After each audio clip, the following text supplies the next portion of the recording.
Pessoal, já voltei aqui, tá?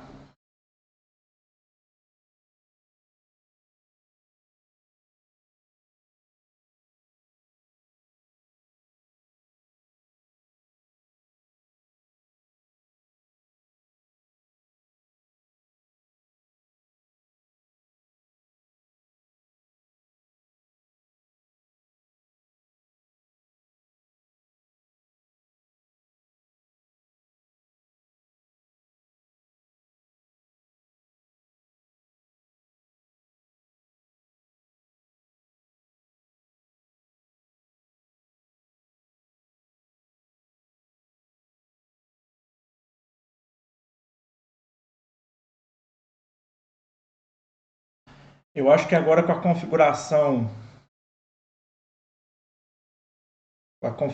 que eu fiz aí, vai ficar um pouquinho melhor para vocês.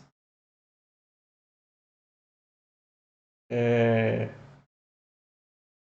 eu diminui um pouco aí a qualidade para ficar mais,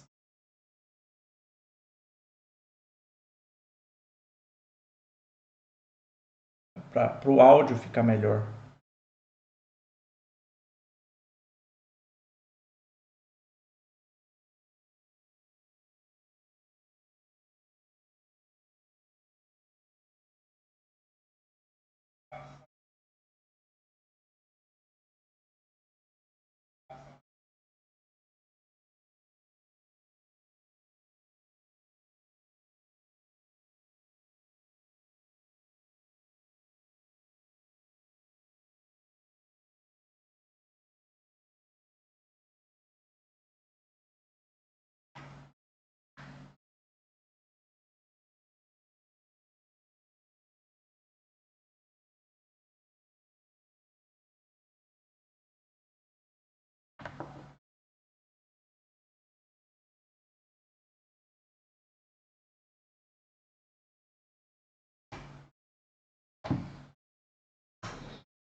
Ok, pessoal, então é o seguinte, ah, tem outras ferramentas muito melhores para a gente fazer esse tipo de aula. Nós temos o Zoom, o Microsoft Teams, nós temos o Google Meet. Só que tem que baixar o aplicativo. E YouTube, todo mundo tem YouTube, todo mundo tem YouTube na televisão, né? Tem muitas televisões já tem aí o Smart, né? Que tem o YouTube na própria televisão. Então, o YouTube, apesar de não ser a melhor ferramenta, é a mais acessível. Todos têm. Então, por enquanto, nós vamos trabalhar com o YouTube mesmo, tá? Eu tenho muita fé que isso vai passar e a gente vai conseguir voltar em breve às aulas presenciais. Eu gosto demais de contato. A aula presencial é muito melhor. Eu gosto de estar junto com vocês, eu gosto de estar respondendo a pergunta ali ao vivo, no bate-pronto, né? E nada substitui uma aula presencial.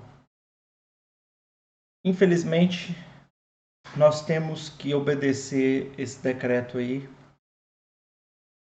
Eu tentei achar alguma brecha na lei lá.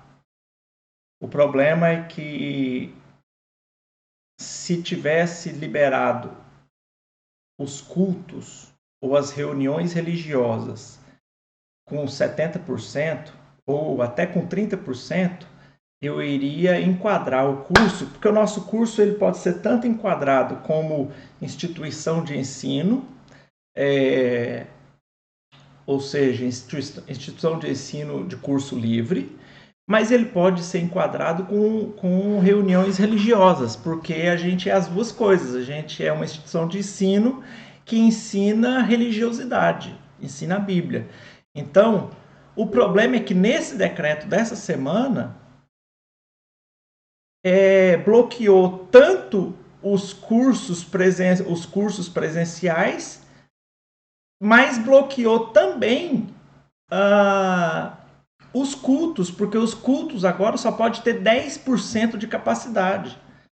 E aí, 10% da capacidade, por exemplo, nossa igreja ela cabe para 100 membros. 10% seria só 10 pessoas. E aí fazer a aula presencial com 10 pessoas não vale a pena. Não tem como. Como é que eu vou fazer aula presencial com 10 pessoas? E aí não dá.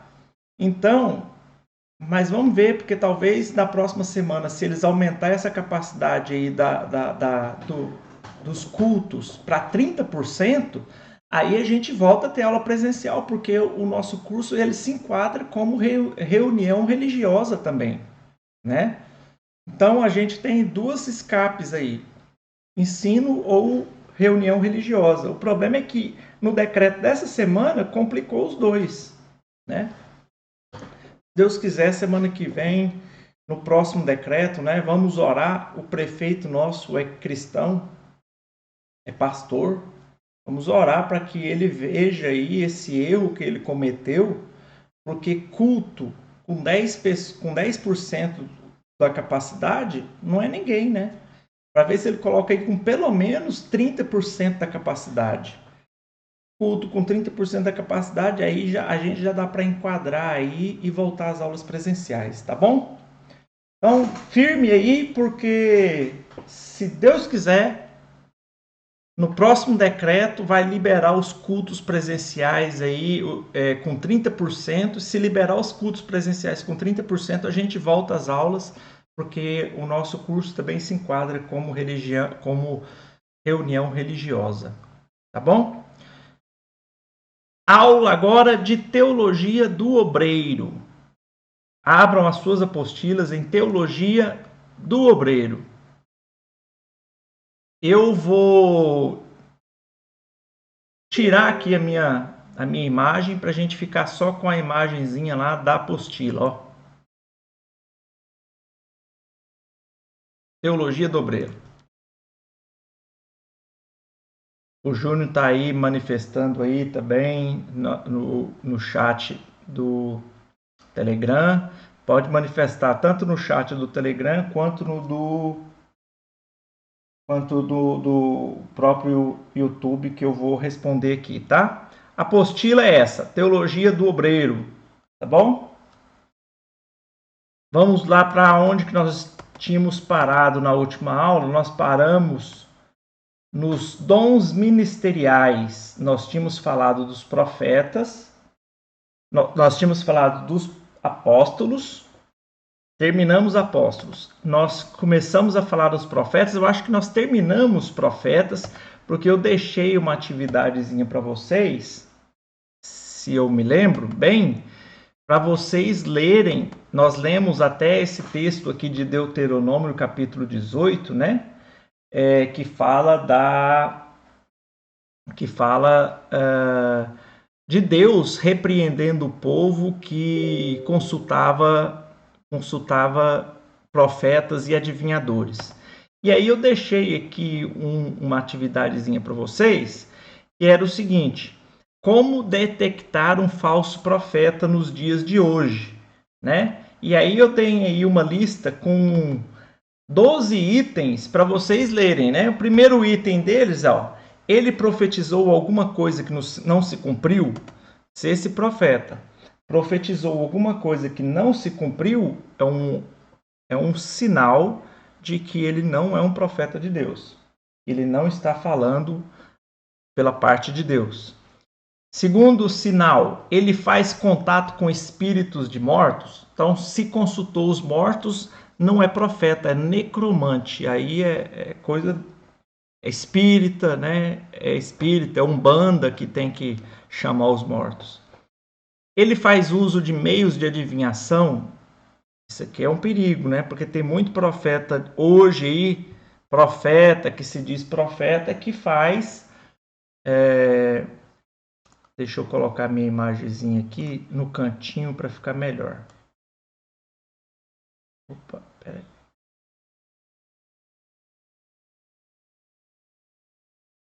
Aí. Tem muitos profetas aí, né, hoje em dia, que se dizem profetas e que, na verdade, eles são mais adivinhos, né? Fica adivinhando coisas. Já até falei para vocês. Segue falsos deuses ou falsos ídolos, nega a divindade de Jesus Cristo. Se negou a divindade de Jesus Cristo, é falso profeta. Nega a humanidade de Jesus Cristo, falso profeta. Suas profecias desviam o foco central da pessoa de Jesus Cristo. Olha para você ver que interessante isso. Existem igrejas que quando esses profetas chegam, que quando tem culto com esses profetas, não se prega nem a palavra de Deus. Vocês já viram isso? Tem cultos cujos profetas estão lá que não tem palavra, não tem mensagem, não tem louvor. É só o cara lá na frente fazendo as adivinhações dele. Está desvirtuando, desviando o foco central da pessoa de Jesus Cristo. Então, se cair em alguma desses itens aí, cuidado, porque pode ser falso profeta.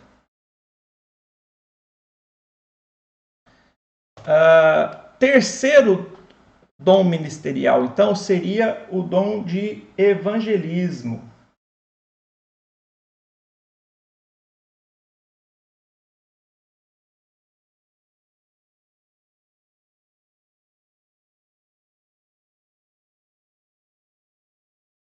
Isso, a Raquel está falando aí que a gente começa nesse tópico aí dos problemas hoje, né?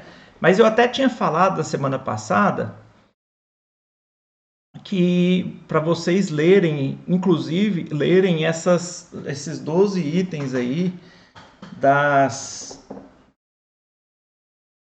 características de um falso profeta, né? Mas é isso. Vamos então para o terceiro dom ministerial. Nós estamos tratando de dons ministeriais.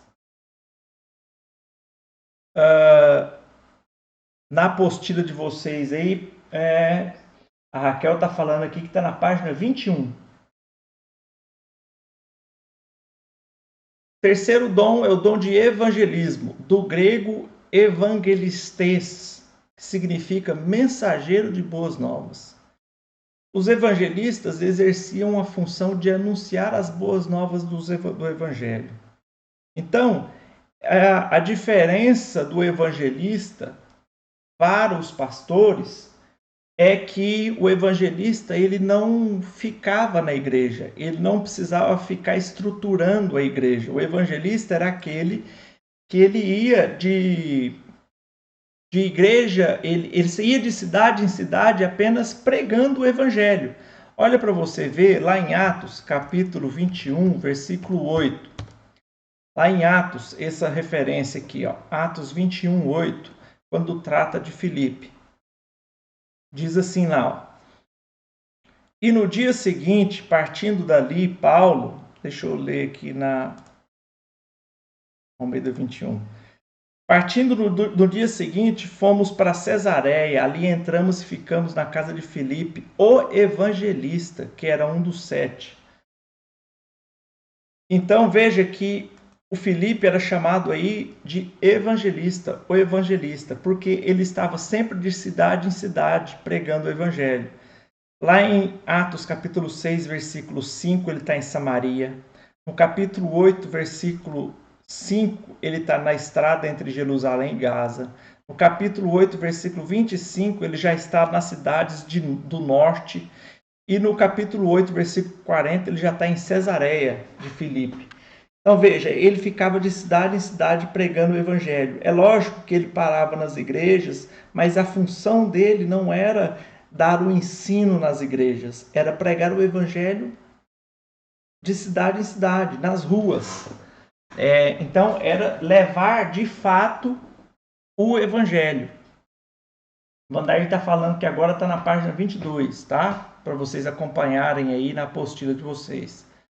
Então, o evangelista é aquele que leva o evangelho das boas novas. Paulo ordenou a Timóteo que fizesse a obra de evangelista, segundo Timóteo capítulo 4, versículo 5. Olha para você ver lá. Segundo Timóteo 4, 5. Mas tu sê sóbrio em tudo, sofre as aflições, faze a obra de evangelista, cumpre o teu ministério. Então Paulo chamou Timóteo de evangelista.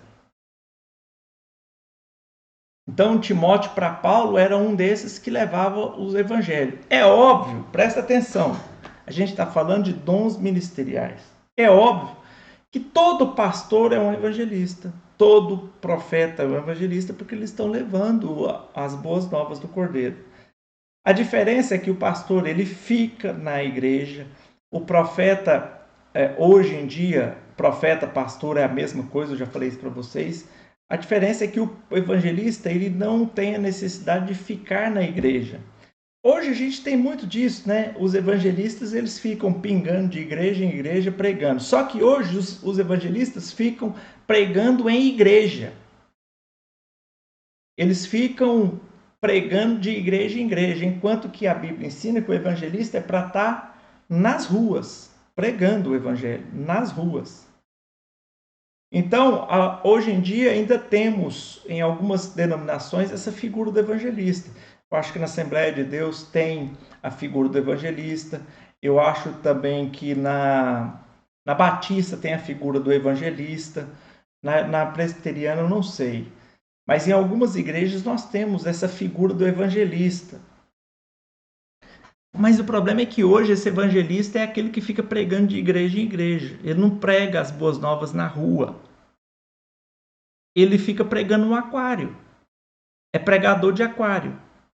Ele não vai para um campo que não foi pregado ainda. Lembra? Paulo fala assim: esforcei-me, lá em Romanos, esforcei-me por pregar o evangelho em lugares onde Cristo ainda não havia sido anunciado, para não pregar sobre fundamento alheio. Olha o que Paulo está falando. Eu estou me esforçando para pregar o evangelho onde as pessoas ainda não conhecem, para eu não ficar pregando o evangelho para quem já é crente. Entendeu?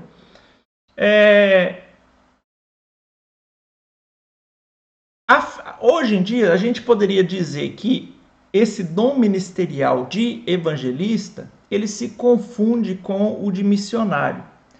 Qual que é a diferença? O evangelista seria para uma evangelização mais local, enquanto que o missionário seria para uma evangelização mais transcultural, fora do país.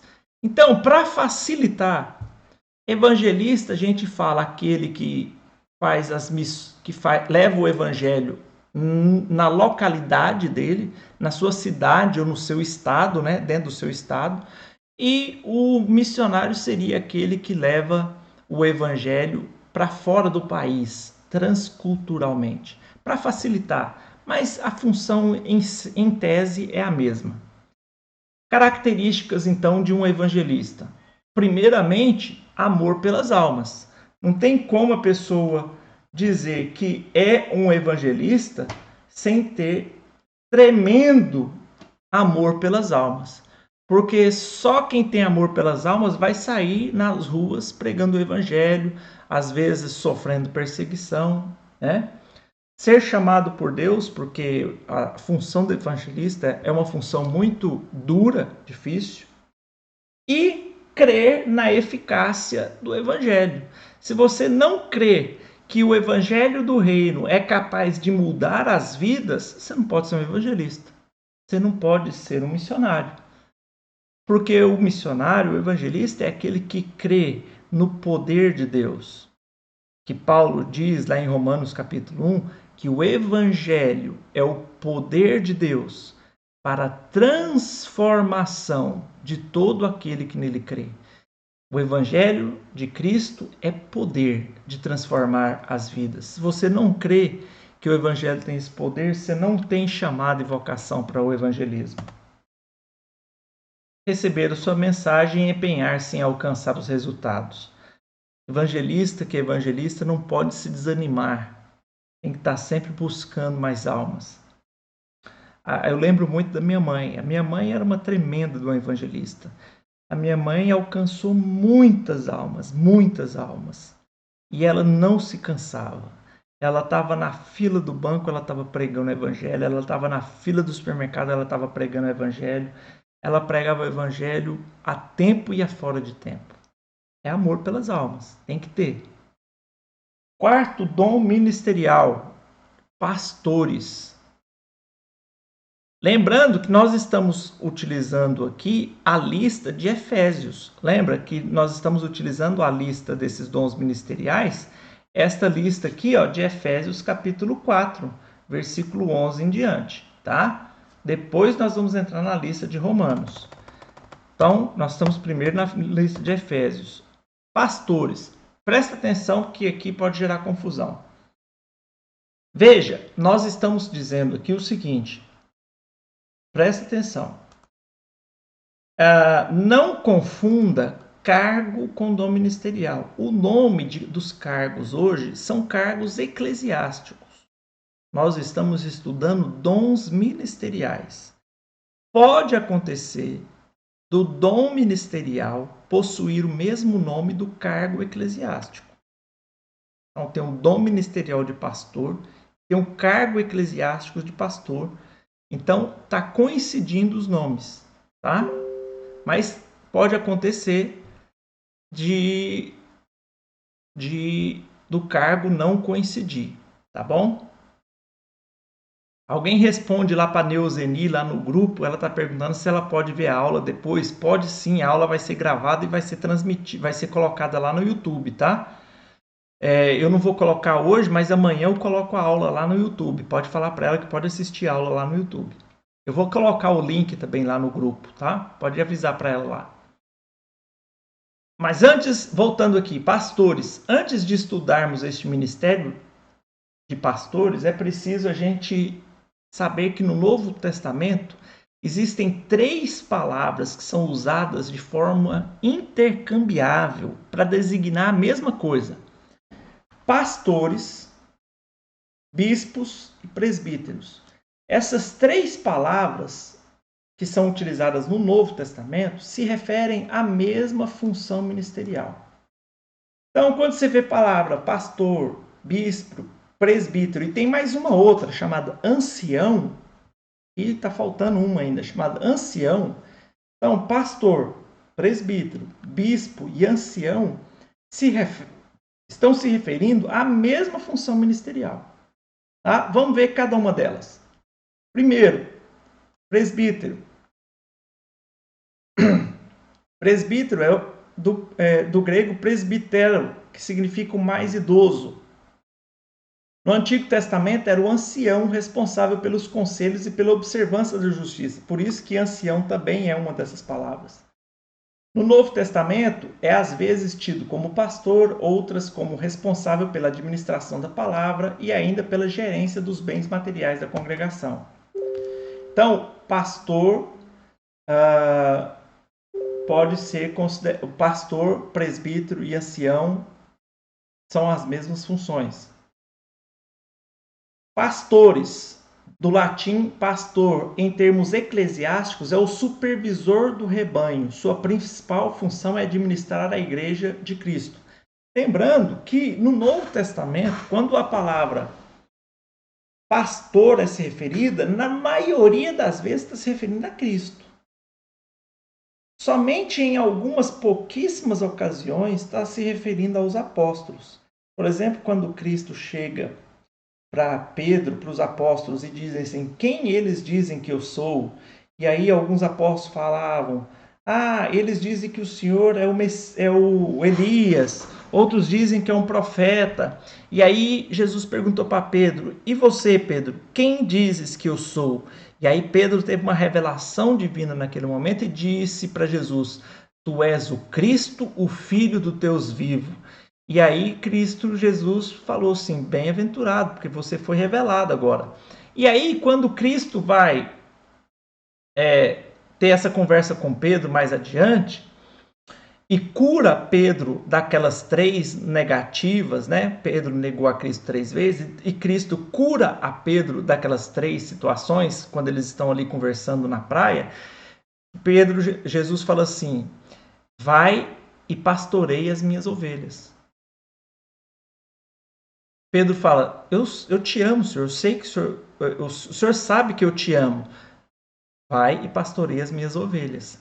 Então, talvez é uma das únicas vezes em que a palavra de pastor é designada aos apóstolos, mas a maioria delas é designada ao próprio Cristo. A palavra pastor foi designado e foi muito usado depois no curso do desenvolvimento da igreja cristã. Por isso que você vai ver poucas vezes a palavra pastor no Novo Testamento se referindo a um apóstolo ou a uma pessoa. Na maioria das vezes é se referindo a Cristo.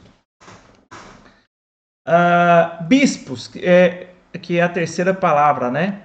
A palavra bispos. Bispo exercia a função de pastor, governando e vigiando as almas, admoestando, animando e sofrendo. Alguns tinham dupla missão de pregar e ensinar. As qualificações para exercer este ofício achavam ser enumeradas lá em 1 Timóteo capítulo 3, de 1 a 7. Lá Timóteo 3 e Tito 1 são os textos clássicos que falam dos bispos. Quer ver? Mas é interessante que lá em Tito capítulo 1, ele faz uma linguagem que ele faz um intercâmbio entre bispos e presbíteros. Primeiro vamos lá para Timóteo, capítulo 3, versículo 1. 1 Timóteo 3. Do versículo 1 ao 7. Fiel é a palavra se alguém aspira o episcopado. Essa palavra episcopado aqui, no grego, ela é bispos. Tá? Essa palavra episcopado aqui é a função de bispo. A função de bispo. É necessário, portanto, que o bispo seja irrepreensível, esposo de uma só mulher, temperante, sóbrio, modesto, hospitaleiro. Aí ele vai falar aqui de todas as características que o bispo deve ter, né? Até o versículo 7. Agora olha para você ver lá em Tito. Vamos abrir lá em Tito, capítulo 1, para vocês verem que interessante.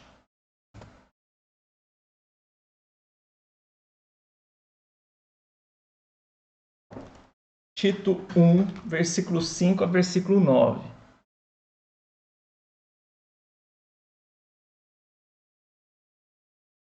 Olha aqui, ó. Acompanha comigo. Estão todos acompanhando aí? Ok. Olha só. Por esta causa te deixei em Creta para que pusesses em ordem as coisas restantes, bem como em cada cidade constituísses presbíteros, conforme te prescrevi. Alguém que seja irrepreensível, marido de uma só mulher, que tenha filhos crentes, que não são acusados de dissolução, nem são insubordinados. Porque é indispensável que o bispo seja irrepreensível como dispenseiro de Deus. Está vendo que aqui Paulo fala presbítero, no versículo 5 ele fala presbítero, mas que no versículo 7 ele fala bispo. Mas ele está falando da mesma situação, ou seja, o próprio apóstolo Paulo ele está usando a palavra presbítero e bispo como sendo intercambiáveis, porque se refere à mesma coisa. Então, palavra bispo, presbítero, pastores e anciãos, quando você encontrar essas palavras aí no Novo Testamento, se referem à mesma função eclesiástica. Tá? A mesma função ministerial. A questão que nós temos hoje de bispo ser uma pessoa que tenha uma função mais elevada do que pastores, isso só veio ocorrer mais tarde. Só mais tarde os bispos se tornaram responsáveis por um grupo de igrejas em determinada região. A partir do século III, a partir do século IV, quando Constantino oficializa a Igreja Cristã como Igreja Oficial de Roma, todas as igrejas pagãs do Império Romano se tornaram igrejas cristãs. Então, existiam muitas igrejas, era a Igreja Oficial de Roma. Então, somente no século IV é que a igreja cristã começou a se organizar em forma eclesiástica e a determinar que alguns homens de Deus, que foram chamados de bispos, eles eram responsáveis pelas igrejas de uma região toda.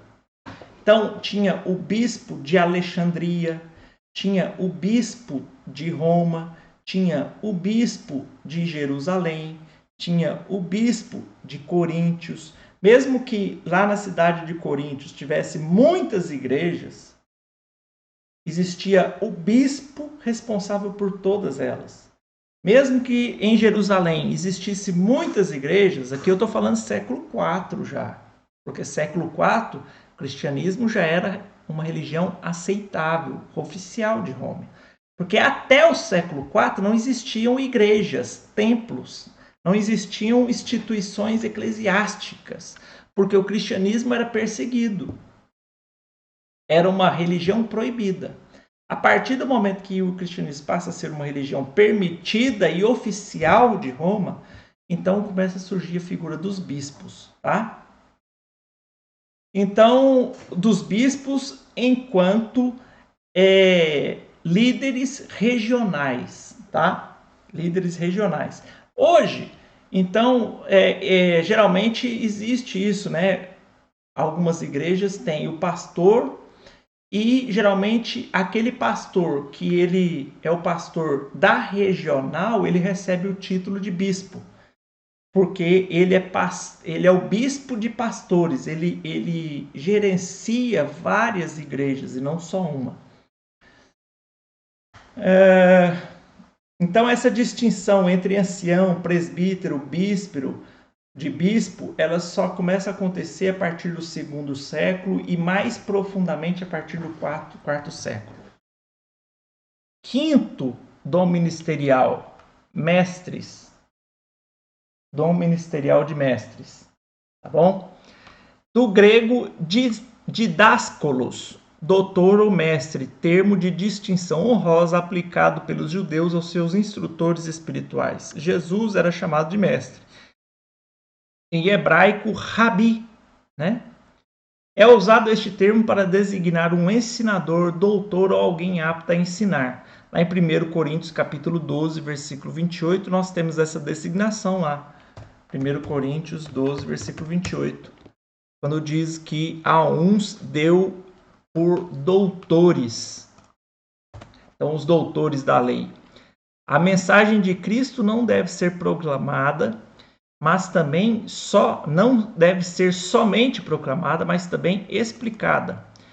Quem tem o dom de ensino apresenta propensão natural para o estudo. Vai uma dica. Para você saber se você foi vocacionado com o dom de ensino, o dom de mestre, você tem que ter uma vocação natural para o estudo. Quem não gosta de estudar não pode ser mestre. Não pode ser mestre. Porque você nunca terminará de estudar. A palavra de Deus ela é algo tão maravilhosa que você estuda a vida toda e está sempre aprendendo. Não existe um mestre, um doutor que vai falar para você. Você pode pegar aí qualquer um, Augusto Nicodemos, Hernandes Dias Lopes, Franklin Ferreira, pega qualquer um. Não existe nenhum deles que já parou de estudar, falou assim, não, chega, eu não preciso estudar mais, que com o que eu tenho eu já sei tudo. Não existe isso. A gente está sempre estudando. Sempre estudando. Eu já dei vários exemplos para vocês sobre isso. Eu faço uma pós-graduação atrás da outra. Falta 3 matérias para eu terminar uma outra graduação. Na hora que eu terminar essa outra graduação, eu já vou me matricular numa outra pós-graduação e assim vai. Você não vai parar de estudar nunca. Eu estudo desde os 15 anos de idade. Então, quem tem essa vocação, foi vocacionado para o dom de ensino, nunca vai parar de estudar. Nunca vai se contentar com o que tem. Por uma simples razão. Você almoça uma vez por ano? Você se alimenta quantas vezes por dia? Você se alimenta 3, 4 vezes por dia, todos os dias. E a palavra de Deus é comida. Quem tem o dom de ensino, tem essa vocação para o ministério de ensino, ele não para de comer nunca. Tá? Funções básicas dos mestres. O mestre promove a educação especializada em seminários, institutos e faculdades bíblicas. Promove a educação através da escrita, escrevendo livros, revistas, e promove o ensino da igreja local através da escola bíblica dominical, estudos e outros mais. Características especiais do mestre cristão. Não basta ter dons naturais, é necessário ser estabelecido pelo Senhor. Não adianta o cara ter mestrado, ter 3 faculdades. Ele tem uma faculdade de engenharia, tem uma faculdade de letras, tem uma faculdade de direito. O cara ter mestrado em filosofia. Não adianta o cara ter 3 faculdades, 10 mestrados, um doutorado, todos eles seculares, e não ter vocação para o ministério. Eu conheço gente que é inteligentíssima. O cara é um gênio para outras coisas, mas é uma topeira na Bíblia. Porque tem que ter vocação. Tem que ter vocação. Porque as coisas do Espírito se discernem espiritualmente. O fato de alguém ser versado numa ciência secular não o faz habilitado para ensinar a palavra de Deus. É necessário ser versado nas Escrituras. Tem ocorrido por aí pessoas que têm graduação em ensinos seculares e, por terem graduação em psicologia, por exemplo, acham que são versados e são mestres da Bíblia.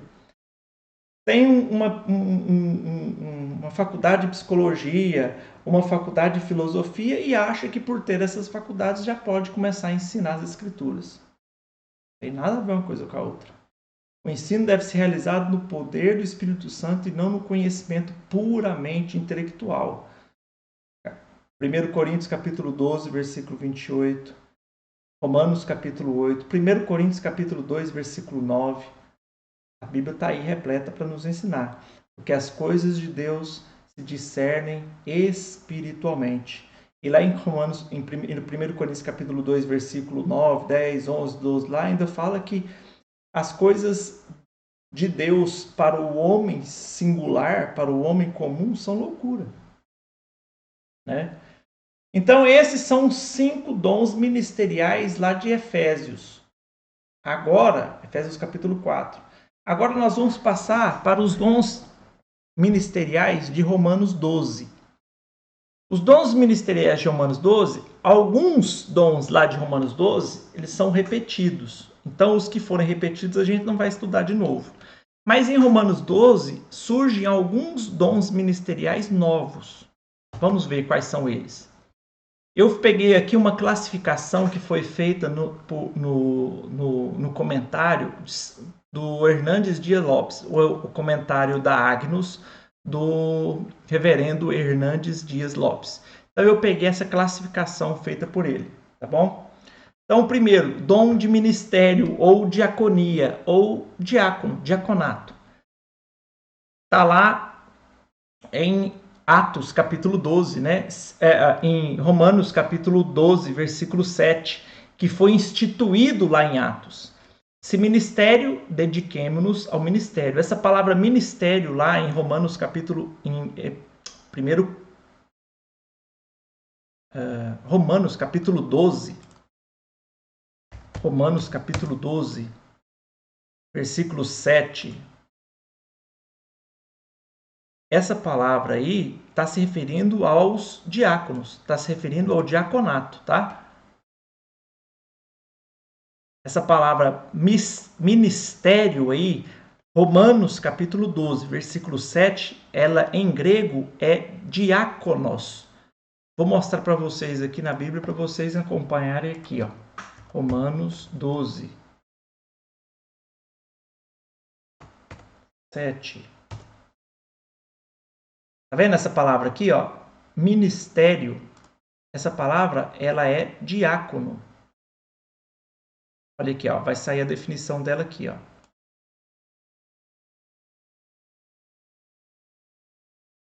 Tá vendo? Ó? Diaconia. Então essa palavra aqui, ó, ministério do capítulo 7, do capítulo 12, versículo 7 é diaconia. Então tá falando de diácono. Se a profecia envolve demonstrar o amor de Cristo aos homens pela pregação, a diaconia, que é o dom do serviço, implica demonstrar o amor de Cristo às pessoas por atos de serviço. É um dom de serviço. Quem tem esse dom é especialmente prestativo, está sempre atento e disposto a ajudar e servir. Por isso que os diáconos nas nossas igrejas são aqueles que estão sempre, devem estar sempre dispostos e prontos para servir. Se tem aquele diácono que toda hora que você precisa dele, ele está sempre indisponível, ele não recebeu a vocação da diaconia. A diaconia é aquela pessoa que é sempre prestativa, que ela está sempre disposta e pronta para servir na igreja. A gente tem muitos diáconos que estão sempre prontos para servir, né?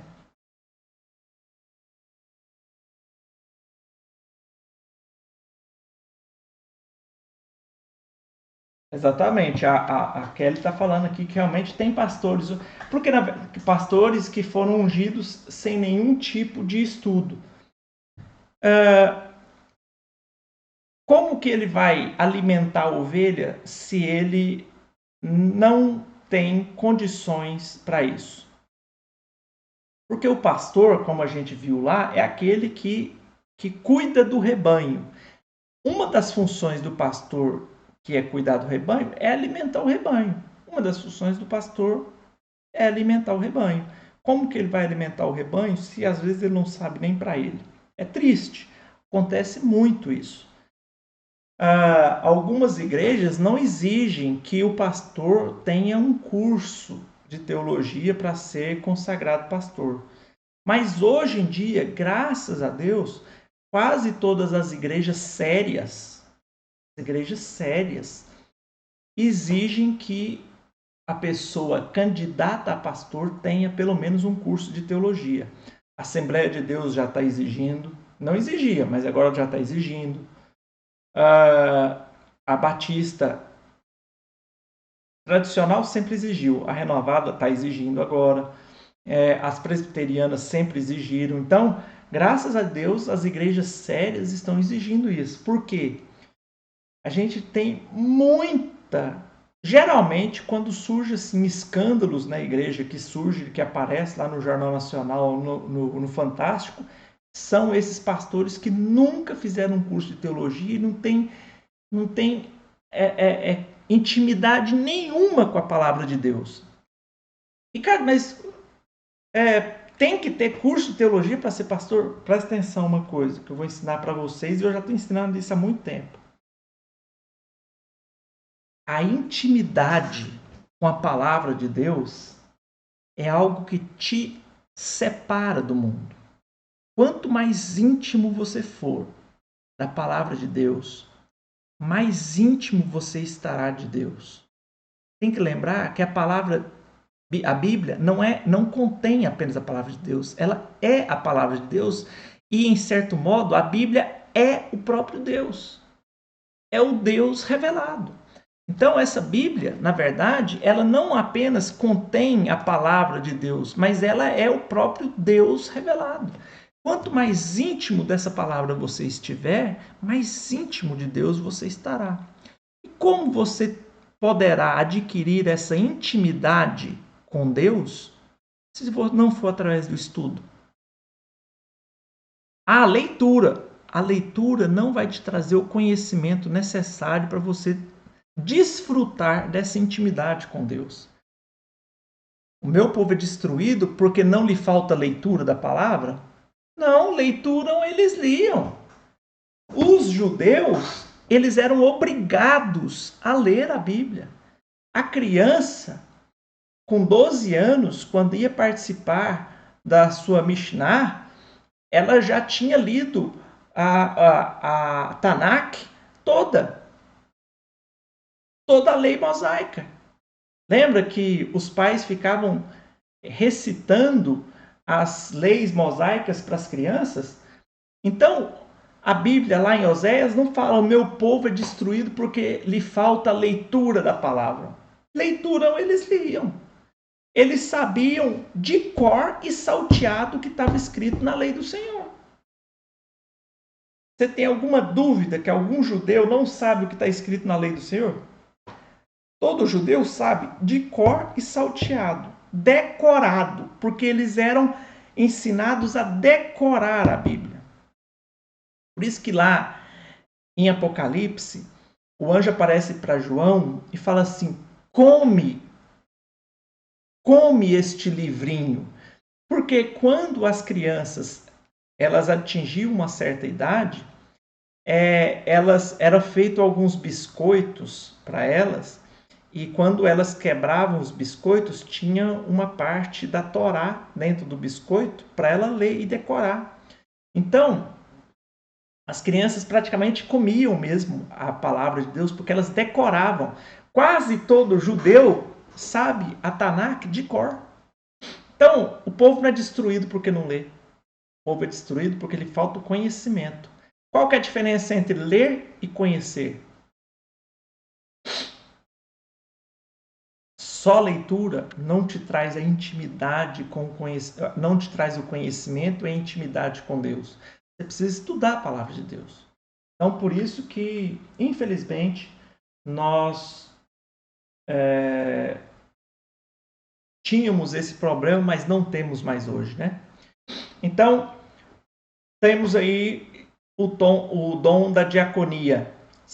O segundo dom, lá de Romanos capítulo 12, versículo 7, a parte B, é o dom de ensino, que a gente nem vai voltar a falar. Esse dom de ensino, ele é igual àquele que estava lá em Efésios capítulo 4.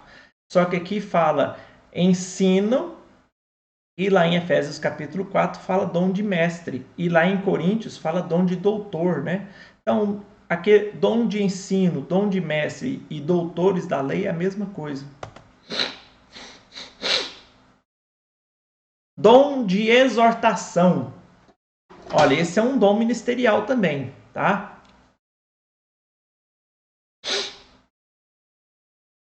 Dom de exortação. O que exorta, faça com dedicação. Está lá em Romanos capítulo 12, versículo 8, a parte A. Se o ensino se dirige ao entendimento, a exortação se dirige à consciência e às emoções. Estes devem estar sempre juntos, pois enquanto a exortação recebe o conteúdo do ensino, o ensino recebe a força da exortação. O dom de exortação é a habilidade de estar do lado de outra pessoa para encorajá-la, fortalecê-la e consolá-la. Quem tem o dom de exortação faz a aplicação pessoal do que é declarado pelo profeta e praticado pelo mestre. É óbvio. Eu sempre falo isso para vocês. Quem ensina, ele aprende primeiro para depois ensinar. Não tem como eu ensinar uma coisa para vocês que eu não aprendi ainda.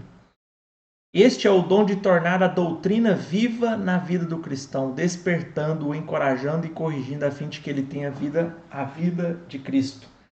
Então, é interessante porque esse dom da exortação, ele caminha junto com o dom de conhecimento.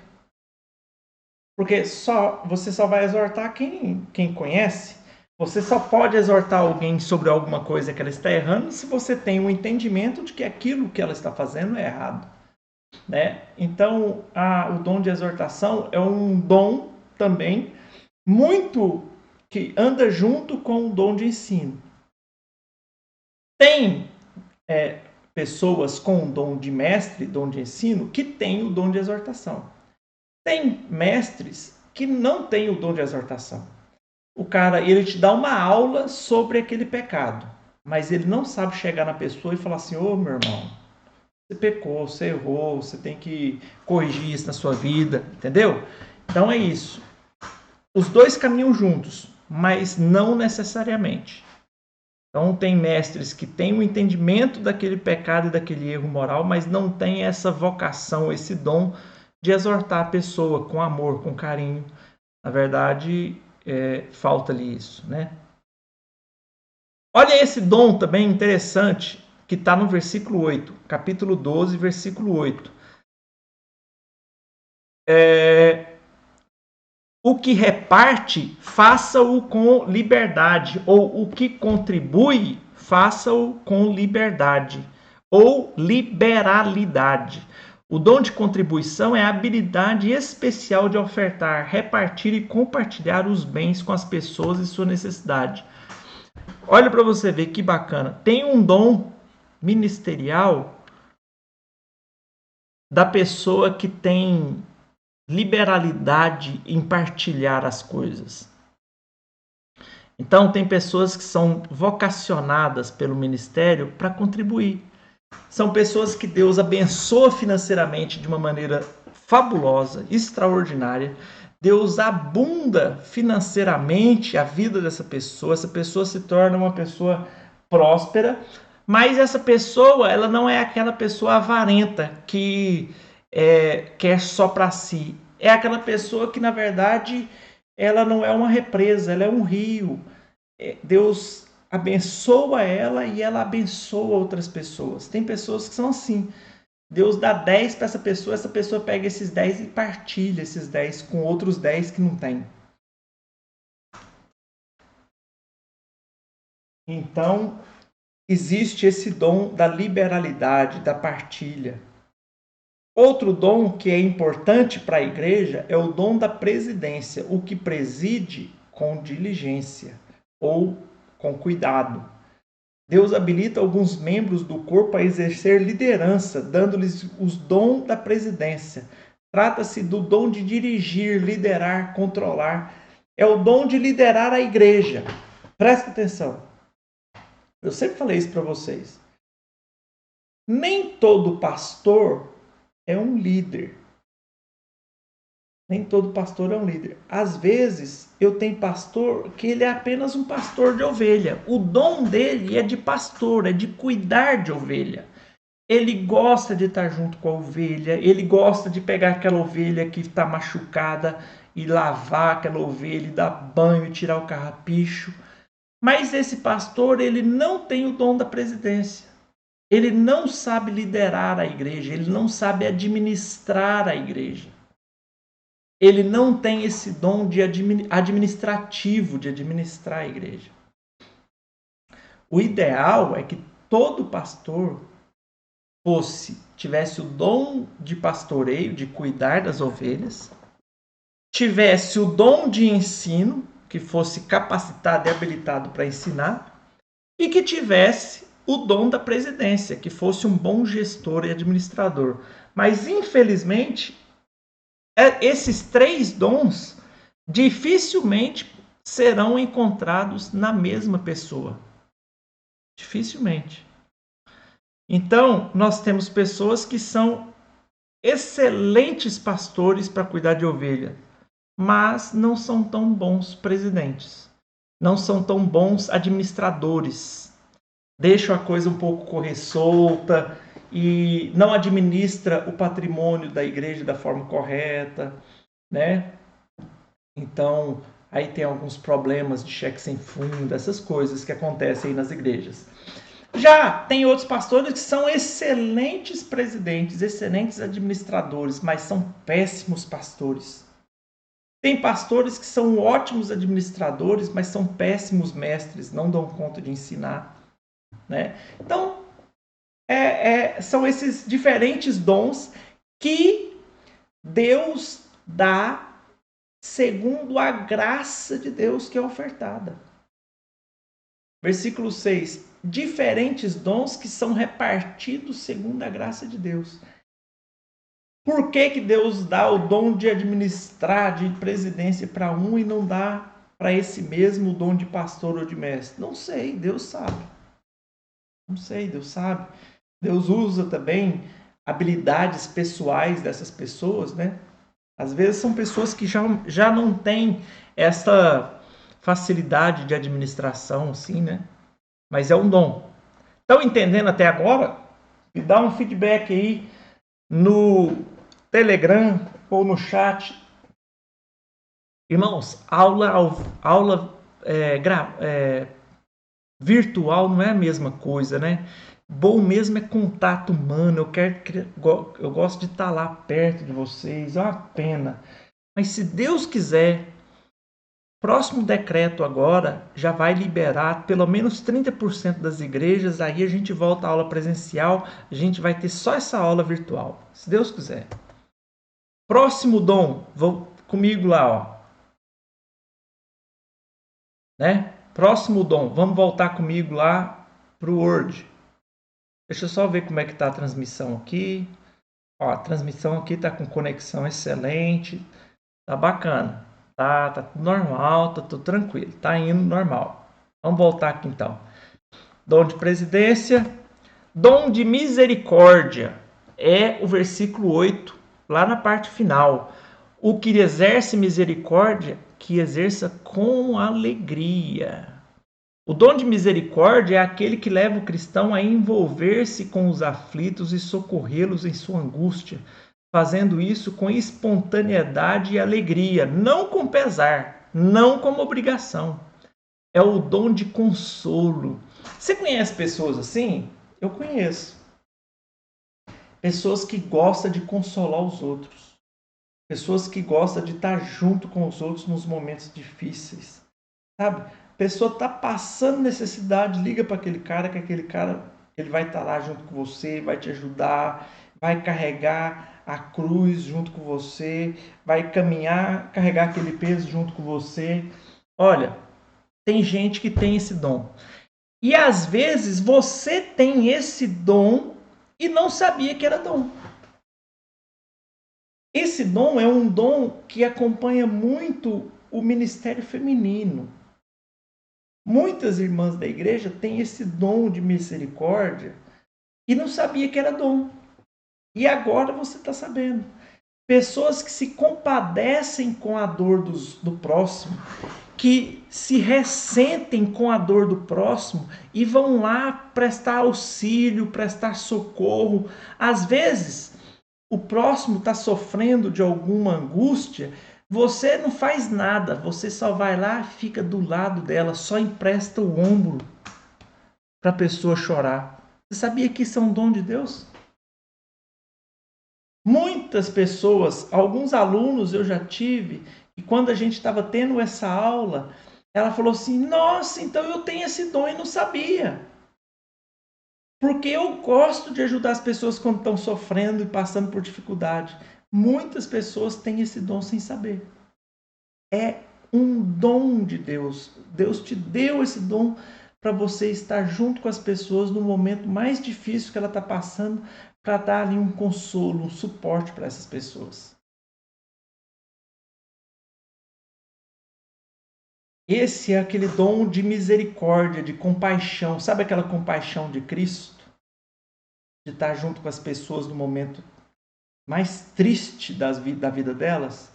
Pois é, esse é um dom de Deus. E pode ser esse o dom que Deus te deu. Para você exercer este dom com excelência, com alegria, não com pesar. Aqueles que têm o dom de misericórdia identificam-se espontaneamente com os que sofrem. Hebreus 13, versículo 3. Diz assim: lembrai-vos dos presos, como se estivesseis presos com eles, e dos maltratados, como sendo vós mesmos também no corpo. Olha para você ver, Hebreus 13:3. Vou colocar aqui para vocês acompanharem comigo. Hebreus 13:3. Olha aqui que texto lindo. Lembrai-vos dos encarcerados como se presos com eles, e dos que sofrem maus tratos, como se, com efeito, vós mesmos em pessoa fosseis maltratados. Olha que texto lindo. Então, este é o dom de misericórdia. Manifestam compaixão em ações práticas que aliviam o sofrimento uns dos outros. Então, talvez este seja o dom que Deus chamou para exercer essa misericórdia. Ok? Então, veja que tem dons lá em Efésios capítulo 4, que são 5. Depois, lá em Romanos capítulo 12, tem outros dons diferentes, que são dons diferentes que a gente às vezes nem pensa que são dons, né? Quem iria imaginar que diácono era dom? Todo mundo pensa que diácono é cargo, né? Não, diácono é um dom de Deus. Dom, Deus te deu esse dom para você prestar esse serviço à casa de Deus, ao ministério. Ou o dom de misericórdia, ou você quer o mão aberta, sabe aquele mão aberta? Que tudo que vem para você, você não retém para você, mas você partilha com os outros. Isso é um dom de liberalidade, tá bom? Então, agora que você já sabe desses outros dons ministeriais, todos eles mediados pela graça de Deus, você pode usá-los agora da melhor forma possível.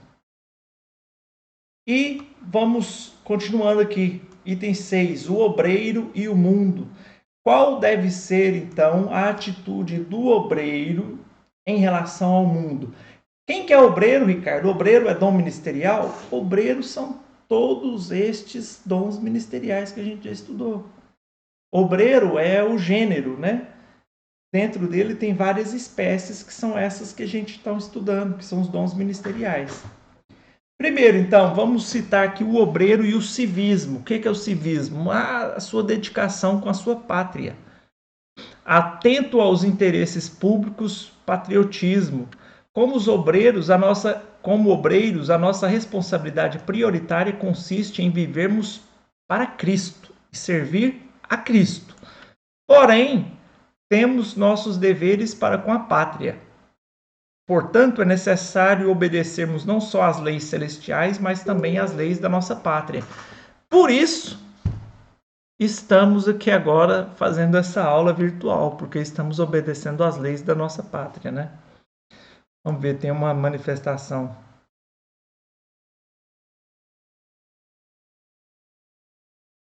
O irmão Kleber fez uma pergunta interessante aqui. Esses encarcerados de forma geral ou encarcerados no nome de Cristo? De forma geral, irmão Kleber.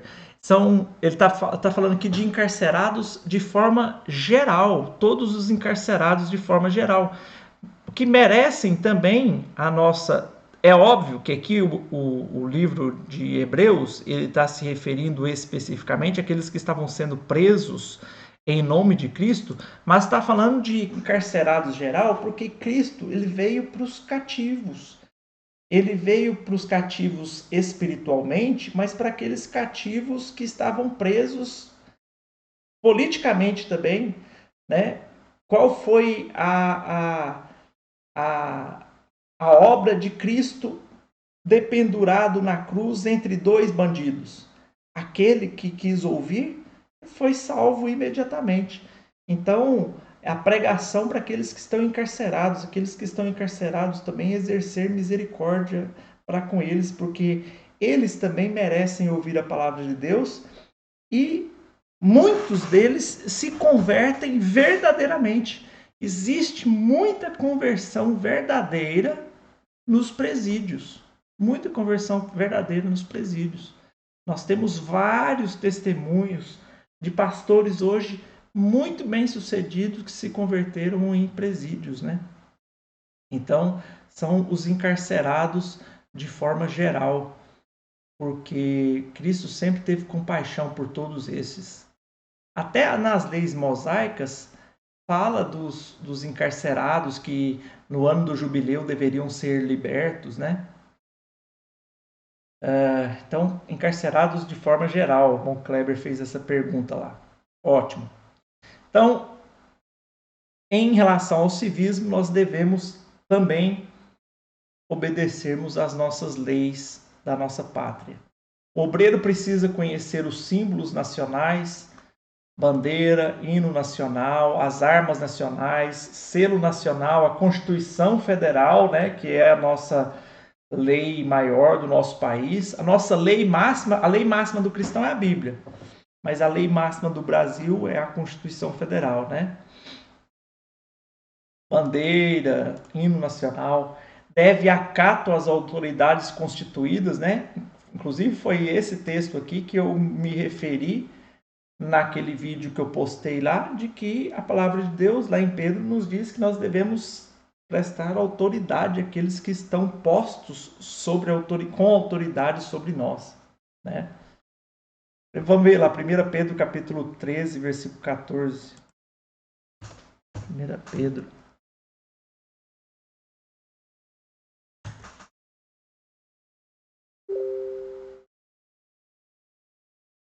Pedro, 1 Pedro 1.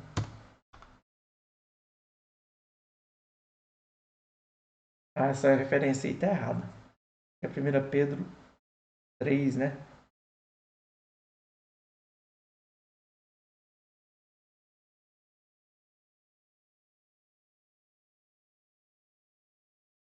Essa referência aqui tá errada. Tem que pegar. É aquele texto de Pedro que fala que nós devemos obediência àqueles que estão colocados em autoridade sobre nós. Ótimo. Então, prosseguindo aqui. Obreiro e a cultura. Vivemos num mundo de constantes mutações e, em decorrência dessa constante mudança de valores culturais, grande parcela do ministério de nossas igrejas no Brasil tem sofrido grande impacto diante das constantes exigências de mudança na forma de seu pensar e agir quanto a valores culturais. Os tempos mudaram e o obreiro precisa se adequar a essa realidade, com ressalvas. Com ressalvas. Porque nós não fomos chamados para ser iguais ao mundo. Nós já vimos isso hoje na primeira aula. Nós somos chamados para ser diferentes do mundo. Então nós devemos que mudar a essa realidade, mas com ressalvas. Por exemplo, quem imaginaria há 20 anos atrás a gente tendo uma aula de teologia virtual? Ninguém. Então a gente tem que se adequar a essa realidade hoje, que às vezes, em alguns momentos, nós devemos ter uma aula assim virtual quando há impossibilidade de reunião presencial. Mas nem tudo a gente precisa abrir mão, a gente não pode abrir mão dos valores bíblicos, tá? Somos portadores de uma mensagem que o homem jamais ouviu. É necessário que tenhamos a melhor maneira de comunicá-los aos homens. Agora, isto não quer dizer que devemos nos amoldar ao mundo, mas devemos usar das ferramentas necessárias para transmitir de maneira mais eficaz a nossa fé em Cristo. A gente poderia citar aqui, por exemplo, a utilização das mídias sociais para fins evangelísticos, né? Você utilizar aí o Instagram para fins evangelísticos, utilizar o Facebook para fins evangelísticos, mas muito cuidado. Por que eu falo cuidado? Porque eu já vi crentes, por exemplo, nosso irmão Marcos Farias me corrigiu lá a referência 1 Pedro, capítulo 2, versículo 13 e 14. 1 Pedro, capítulo 2, versículo 13 e 14. Isto, tá aqui, quando diz que nós devemos nos sujeitar às autoridades. 1 Pedro, capítulo 2, versículo 13 e 14. Sujeitai-vos, pois, a toda ordenação humana por amor do Senhor, quer ao rei como superior, quer aos governadores, como por ele enviados para castigo dos malfeitores e para o louvor dos que fazem o bem. Porque essa é a vontade de Deus. Obrigado, meu Marcos. É isso aí mesmo. Pode corrigir aí na apostila de vocês, 1 Pedro, capítulo 2, versículo 13 e versículo 14, tá? Então, voltando aqui ao assunto do uso das ferramentas sociais, eu já vi irmãos que eles falam assim, não, eu uso o Facebook para pregar o evangelho. De fato, eles usam o Facebook para pregar o evangelho em alguns momentos, mas você pega o histórico do Facebook deles, tem um monte de coisa que não tem nada a ver com Cristo. Então, tem irmãos que usam o Facebook para pregar o evangelho, mas ele usa o Facebook também para falar mal dos outros, para fazer piadinha sem graça, para fazer piada com a dor dos outros, para fazer intriga entre os irmãos da igreja, para fazer dissensão entre os irmãos da igreja, para fazer fofoca, para ficar brigando no Facebook, jogando indiretinha. Então, mesmo o Facebook que ele utiliza para pregar o evangelho, ele utiliza para fazer todas essas coisas. O que a palavra de Deus nos diz a esse respeito? Como pode jorrar água boa, água doce, e da mesma fonte jorrar água salgada? Como é que ele utiliza a mesma fonte, Facebook, para pregar o evangelho e fazer um monte de coisa errada? Então, quem tem Facebook, Instagram, cristão verdadeiro que tem Facebook e Instagram, para pregar o evangelho, para utilizar esse meio para pregar o evangelho, tem que ter muito cuidado com o que faz nos outros momentos que você não está pregando o evangelho. Porque as pessoas olham mais aquilo que nós fazemos do que aquilo que nós falamos. Então, se o Facebook ou o Instagram é a sua ferramenta de pregação, é como se fosse a sua boca. Da sua boca não pode jorrar bênção e maldição ao mesmo tempo. Bom? Mas nós devemos utilizar essas mídias sociais também. Por último, só para a gente encerrar hoje, falei tanto que está dando até rinite aqui no nariz.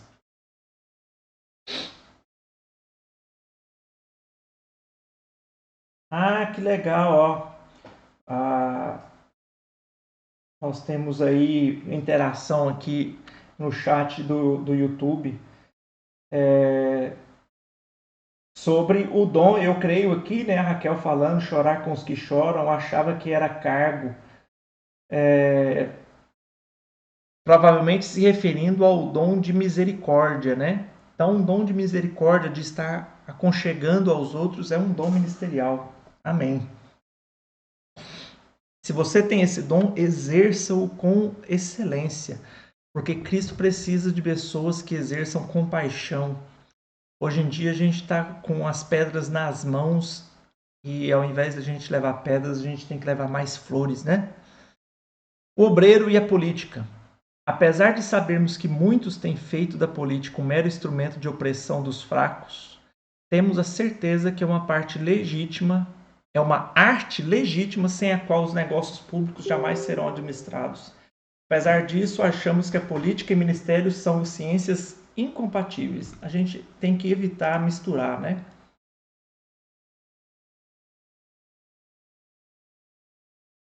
Ó, a Raquel tá me lembrando aqui de chamada. Eu vou fazer o seguinte. Não tem como eu fazer chamada aqui, mas eu vou pedir para o seguinte: todos aqueles que assistiram a aula hoje, vai lá no Telegram e dá um joinha para mim assim, ó, tá? Ou então dá um joinha ou fala lá que assistiu lá no Telegram, que aí eu faço a chamada aqui depois pela presença no Telegram, tá bom?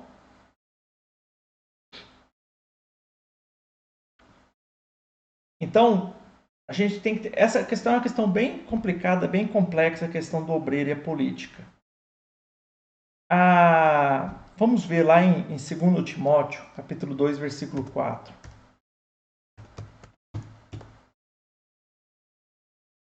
Lá, a exortação de Paulo para Timóteo é sobre ele não se misturar com as coisas deste mundo. Fala assim, ninguém que milita, ou seja, que esteja na obra de Deus, se embaraça com negócios dessa vida, a fim de agradar aquele que alistou para a guerra. Porque se você... o que eu penso nessa questão da política e do obreiro é que a gente deve, de fato, considerar essa questão da política no meio cristão, tá bom? Mas, olha para você ver, eu listei aqui 4 itens para que o obreiro cristão não possa se embaraçar com as coisas dessa vida. Primeiro delas, evitar compromissos com partido político. Então, não tem como você ser um político sem se comprometer com partido político. Você pode ser um cristão politizado, mas sem se comprometer com partido político, porque o estatuto dos partidos políticos são quase que confissões de fé. São quase como confissões de fé. B. Nunca prometer o apoio da igreja a candidato nenhum, sob qualquer pretexto. Não misturar as coisas de Deus com as coisas deste mundo, da política. Sempre que possível, evitar ofertas de políticos. Gente, principalmente se o político não é cristão. Se o político não é cristão, aí a gente sabe que o dinheiro que está ali não é de Deus mesmo. E D. Nunca permitir que o púlpito da igreja seja transformado num palanque de comícios. Então, essas devem ser algumas das orientações que a gente deve seguir enquanto obreiro na vida política. Tá bom? Meus irmãos, nós vamos encerrar por aqui, encerrar por hoje, tá bom? Vamos orar durante a semana. Vamos orar para que Deus possa tocar no coração do prefeito Rogério Cruz, para que ele possa rever esse decreto e que ele possa liberar os cultos pelo menos de 30%, como estava sendo feito, Para que a gente possa ter condições, uma igreja com 100 membros, ter 30% de lotação, 30 membros, já dá para ter um culto, Porque 10%, igual ele colocou lá, não dá para ter culto. Não compensa abrir igreja para 10 pessoas. Vamos orar para Deus abençoar o prefeito essa semana, para que ele possa rever isso. E se esse decreto voltar atrás nessa questão da igreja, liberando o culto para 30 pessoas, na semana que vem a gente vai ter aula presencial, porque a nossa aula se enquadra também como reunião religiosa, principalmente que a gente está fazendo dentro da igreja, Então, tanto um quanto o outro, se ele liberar a presença também de 30% das aulas, a gente funciona também de qualquer jeito. Tá? Vamos orar para que próxima semana a gente possa estar junto, presencialmente, porque eu sinto falta dos irmãos, eu gosto da presença dos irmãos, a aula ao vivo é muito mais interativa, é muito mais gostosa. Hoje fizemos essa aula virtual, sei que não foi a melhor das possíveis, mas dentro daquilo que nós temos de possibilidade, foi o que deu para fazer. Tá bom, meus amados? Muito obrigado. Tenham uma boa semana a todos. Cuidado, que Deus possa protegê-los aí dessa Covid e que na semana que vem, segunda-feira que vem, se Deus quiser, estejamos todos juntos lá na igreja. Amém? Fiquem todos com Deus e não esqueçam de dar o seu joinha lá para marcar a presença. Até mais, um abraço.